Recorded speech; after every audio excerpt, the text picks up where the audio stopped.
Hello, everyone. Welcome.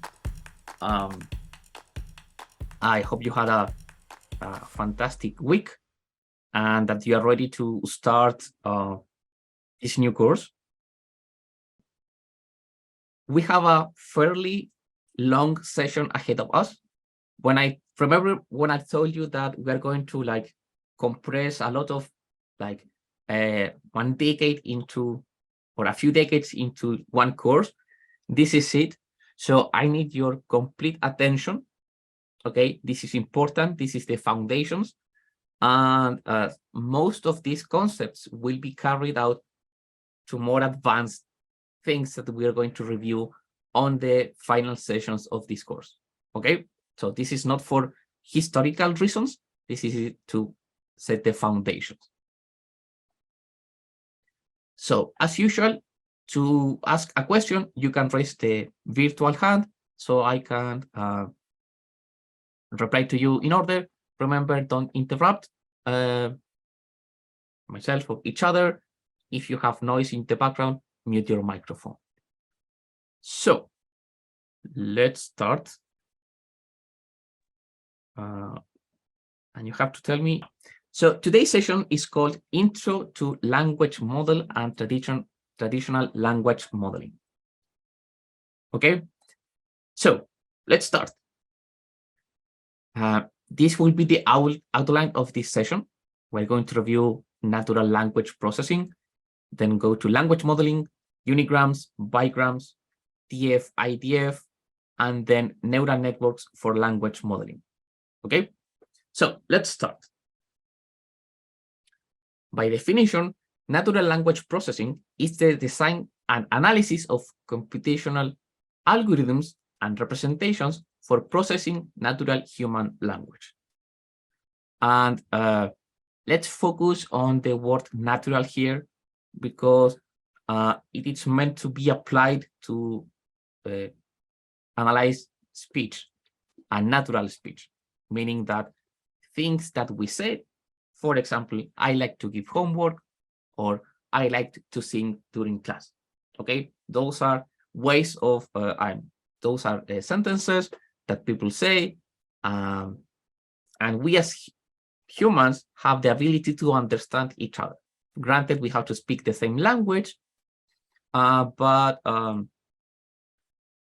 we are able to have a conversation and have all the nuances of the language. So the idea of natural language processing is to take this text or audio or whatever and analyze it, not forcing the humans to talk like robots. Okay, so we are building programs to analyze human language, not to force ourselves to talk in an unnatural way.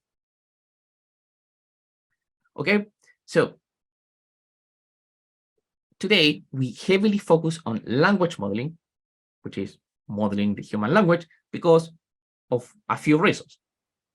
It's foundational for nearly all the natural language processing tasks, NLP.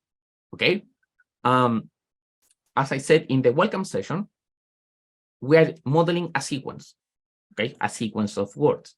So a language model, the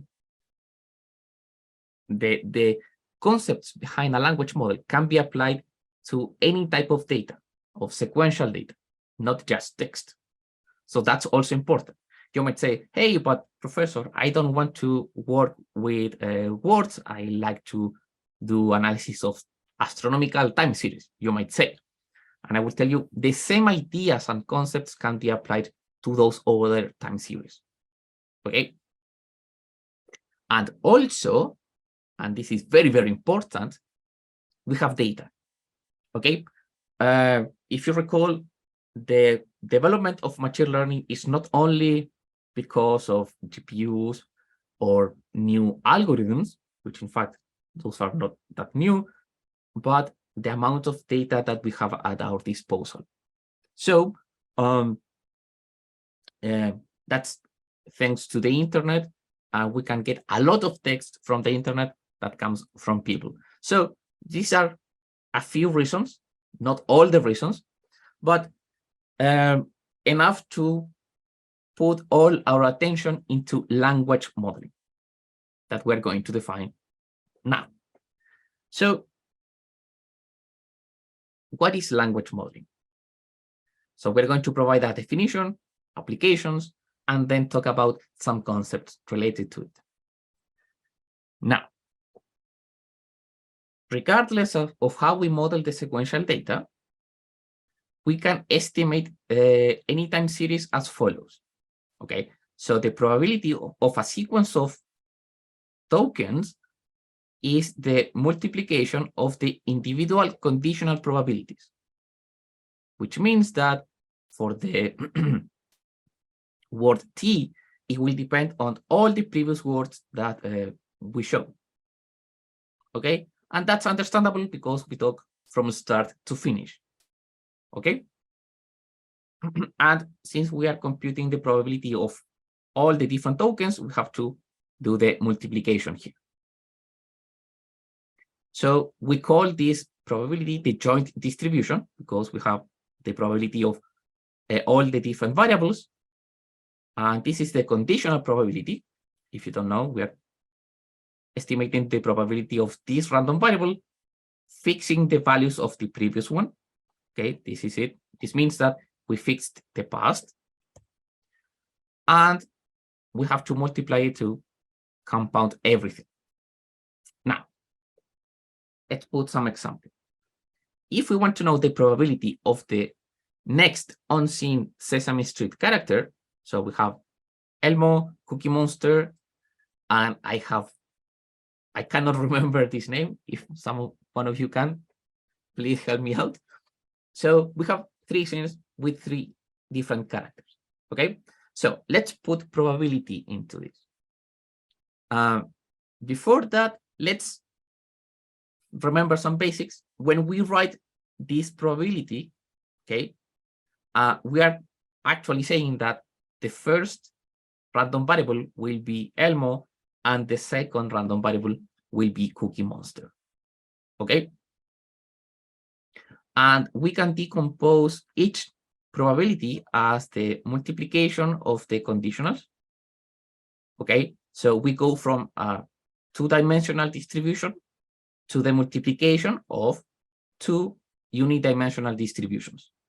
And this is the nice trick. So we are assuming that we are working on a sequence. Now, going back to the same problem. If we have these 3 scenes, this probability can be decomposed as this.